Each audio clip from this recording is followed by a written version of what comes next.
প্রিয় শিক্ষার্থীবৃন্দ, আশা করি সকলেই কুশলে আছো। আজকের এই নতুন টিউটোরিয়ালে আবার সবাইকে স্বাগত জানাচ্ছি। আজকের টপিকস হচ্ছে থেভেনিন থিওরেমের একটি প্রবলেম সমাধান করে দেওয়ার চেষ্টা করব। থেভেনিন থিওরেমের আজকের লেকচার নাম্বার হচ্ছে 7। এর আগে আরও 6টি লেকচার আপলোড দেওয়া আছে। যারা প্রথম দেখছো তাদের কাছে অনুরোধ থাকবে লেকচার 1, 2, 3 পর্যায়ক্রমে দেখে এসে সবগুলো দেখলে ভালোভাবে শেখা যাবে। সেই সাথে অনুরোধ থাকবে আমাকে উৎসাহিত করার জন্য চ্যানেলটি সাবস্ক্রাইব, শেয়ার এবং লাইক করার জন্য। দেখে নিই আজকের প্রবলেমটা কি। আজকের প্রবলেম হচ্ছে সিকে আলেকজান্ডার বইয়ের 4.42 নম্বর প্রবলেমটা আমরা সলভ করব। এখানে প্রবলেমে বলেছে যে তোমার এ বি, এইটা হচ্ছে বি, এটা হচ্ছে এ, এই দুই টার্মিনালের সাপেক্ষে একটি সমতুল্য সার্কিট অঙ্কন করতে হবে। তা আমরা সলিউশনের দিকে অগ্রসর হই। সলিউশনে আমরা জানি থেভেনিন থিওরেমে প্রথমে হচ্ছে আরটিএস বের করতে হয়। তা আরটিএস বের করার নিয়ম হচ্ছে কি, যে ভোল্টেজ সোর্স শর্ট এবং কারেন্ট সোর্স ওপেন। তাহলে যেখানে ভোল্টেজ সোর্স শর্ট ছিল এখানে ছিল শর্ট করে দিয়েছি, এখানে কারেন্ট সোর্স ছিল ওপেন করে দিয়েছি। দিলে এই নতুন যে সার্কিটটা হয়েছে, সার্কিটে এই দুই টার্মিনালের সাপেক্ষে আমরা আরটিএস বের করব। তাহলে আমরা দেখতে পাচ্ছি এই দুইটা হচ্ছে প্যারালাল। এই দুইটাকে আমরা প্যারালালের সূত্রের সাহায্যে, এই যেখানে করে রেখেছি প্যারালালের সূত্রের সাহায্যে আমরা একটা সূত্র ইয়েতে পূরণ করব। সেটা হয়েছে 10 ওহম রেজিস্ট্যান্স। আমরা জানি সূত্র কি, দুইটা যদি রেজিস্ট্যান্স থাকে তাহলে উপরে গুণন নিচে যোগ, আর যদি একাধিক থাকে তাহলে আমরা 1/, আকারে সূত্রের সাহায্যে করব। এটা আমরা আগে শিখে এসেছি, এটা এখন শেখার বিষয় নয়। তারপরে আমরা এখন নতুন সার্কিট অঙ্কন করলাম। অঙ্কন করে আমাদের সুবিধার জন্য আমরা এখানে মার্কিং করেছি ছবি আঁকার সুবিধার জন্য পি কিউ এই আর, এই পি কিউ আরটা আছে হচ্ছে আমাদের ডেল্টাতে, সরি স্টারে, এটাকে আমাদের ডেল্টাতে রূপান্তর করতে হবে। ডেল্টাতে রূপান্তর করে আমরা করার জন্য আমরা চিত্রটা অঙ্কন করি। এটা হচ্ছে আমাদের ডেল্টাতে রূপান্তর হয়ে গেল পি কিউ আর, এটা ডেল্টাতে রূপান্তর হয়েছে। এখন আমরা মানগুলো নির্ণয় করি। মানগুলো নির্ণয় করতে গেলে আমরা জানি যে সূত্র, যে এই যে তিনটা মিলে প্রত্যেকটা জোড়ায় জোড়ায় হচ্ছে গুণ হয়ে যোগ হওয়ার পরে যে বিপরীত বাহুটা থাকে সেটা দ্বারা ভাগ, যে বিপরীত যে টার্মিনালটা থাকে সেটা দ্বারা আমরা ভাগ করে থাকি। তাহলে মানটা বের হয়েছে হচ্ছে 30। যদিও কারো এই সূত্রে সমস্যা থাকে তাহলে আমার চ্যানেলে আপলোড দেওয়া আছে স্টার ডেল্টা কনভার্সন বা রূপান্তরের প্রায় 6-7টি লেকচার দেওয়া আছে। তোমরা দেখে নিলে এই সূত্রটা আরও ক্লিয়ার হয়ে যাবে।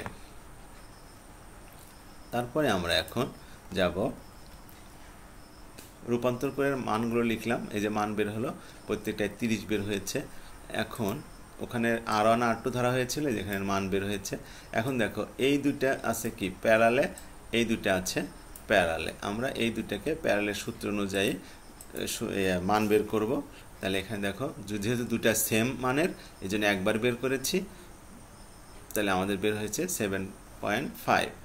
এখন আমরা চিত্রটা অঙ্কন করলাম। একটা করার পরে এই চিত্র অঙ্কন হয়েছে।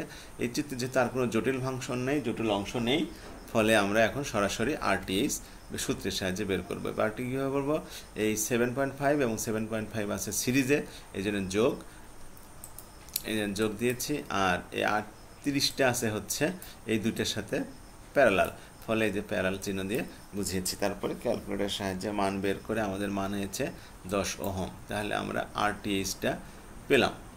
এখন আমাদের টার্গেট হচ্ছে ভিটিএস বের করা। ভিটিএস বের করতে গেলে কি হবে, আমাদের ভোল্টেজ সোর্স এবং কারেন্ট সোর্স উভয়ই থাকবে। যদি থাকে তাহলে এখন এখানে দেখো 20 ওহম, এই ভোল্টেজ সোর্সটা এই রেজিস্ট্যান্সের সঙ্গে সিরিজে আছে, কিন্তু এটা থাকার জন্য আমাদের সমাধান করা একটু কষ্ট হচ্ছে। তাহলে কি করব, এটাকে আমরা কারেন্ট সোর্সে রূপান্তর করব। কারেন্ট সোর্সে রূপান্তর করে নতুন ছবি অঙ্কন করলাম। কারেন্ট সোর্সটা করলে সেটা হবে লোডের এই রেজিস্ট্যান্সের সাথে হচ্ছে প্যারালালে। আচ্ছা, এখন কিভাবে আমরা রেজিস্ট্যান্স বের করব, এই ভোল্টেজকে এই রেজিস্ট্যান্স দ্বারা, যেটা আমরা জানি ওহমের সূত্র ভি ইকুয়াল টু আইআর, এই সান থেকে আমরা কারেন্টের মান আইয়ের মান বের করলাম, আই ইকুয়াল টু ভি ভাগ আর, সেই সূত্রের সাহায্যে এটা বের করেছি। তারপরে এখন দেখো এই 20 আর এই 20, এই দুইটা কি আছে প্যারালাল। এই দুইটাকে আমরা একটা করে নতুন সার্কিট অঙ্কন করব। সার্কিট অঙ্কন করি অঙ্কন করলে এটা আসছে। এখন এই দুইটাতে কারেন্ট সোর্স আর রেজিস্ট্যান্স প্যারালালে আছে, এটাকে আমরা আবার সুবিধার জন্য ভোল্টেজ সোর্সে রূপান্তর করি। ভোল্টেজ সোর্সে রূপান্তর করলাম। ভোল্টেজ সোর্সে রূপান্তর করলে আমাদের এখন সার্কিটটা সুবিধাজনক হয়েছে। ভোল্টেজ সোর্স কী হবে? ভোল্টেজ সোর্স হচ্ছে V = IR, এটা গুণন দিয়ে আমরা করছি, কিন্তু এটা রেজিস্ট্যান্সের সঙ্গে সিরিজে সংযুক্ত হয়, এই জন্য সিরিজে সংযোগ করে দিয়েছি। এখন এখানে আমরা ম্যাক্সওয়েলের সূত্রের সাহায্যে সমাধান করব। ম্যাক্সওয়েলের সূত্রের সমাধান করতে গেলে আমাদের আগে ম্যাক্সওয়েলের নিয়মটা জানতে হবে। যদি কারো জানা না থাকে তাহলে আমার চ্যানেলে ভিডিও আছে, দেখে এসে নিও। তারপরে আমি একটু বলে দিচ্ছি, এখানে হচ্ছে প্রত্যেকটা লুপে একটা নির্দিষ্ট পরিমাণ কারেন্ট ধরতে হয় এবং সবগুলোই অবশ্যই ক্লকওয়াইজ ঘুরবে। সেই অনুযায়ী আমরা প্রত্যেকটা রেজিস্ট্যান্সের উভয় পাশে প্লাস মাইনাস দিয়ে নিয়েছি। তোমাদের সমস্যা হলে যদি এক্সপার্ট হয়ে যাও তখন আর এই প্লাস মাইনাস আমাদেরকে দিতে হবে না।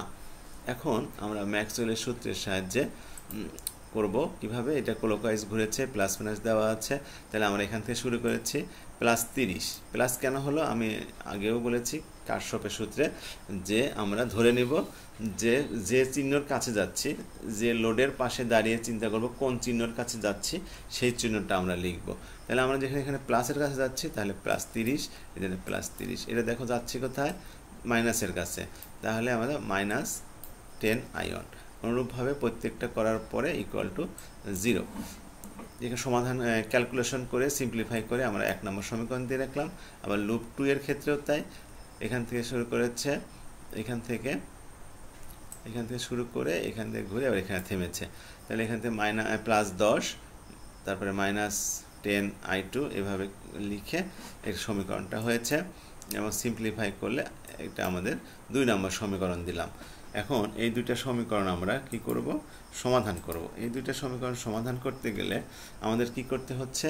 সমীকরণ 1 নম্বর সমীকরণকে 2 দ্বারা গুণন এবং 2 নম্বর সমীকরণকে 1 এর সঙ্গে যোগ করে আমাদের যেটা আসছে সেটা হচ্ছে আয়ন। আয়নের মান পেলাম 0। এই আয়নের মান আমরা 2 নং সমীকরণে বসাই দেই। 2 নং সমীকরণে বসাইয়ে দিলে আমরা I2 এর মান পেলাম। এখন VTH বের করব। VTH বের করতে গেলে আমাদের যে সার্কিটটা আছে সেটা ওপেন লুপে আমরা বের করব, KVL বসাবো। তাহলে এখানে আমাদের এখানে আছে, আমরা ক্লকওয়াইজ ঘুরেছি, তাহলে এখানে দেখো হচ্ছে 10 I2 প্লাস 10 I2 ক্লকওয়াইজ ঘুরলে +10 I2 -10 +10 আয়ন সমান এত হিসাব করে আমাদের আসছে 10 ভোল্ট।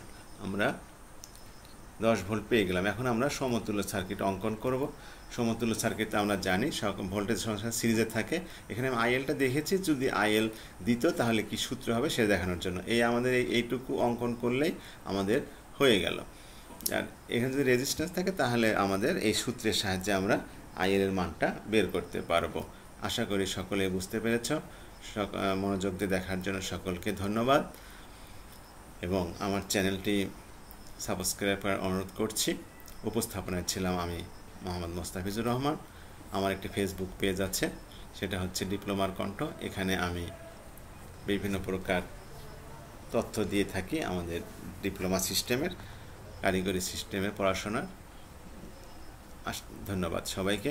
পৃথিবীর সকল প্রাণী সুখী হোক।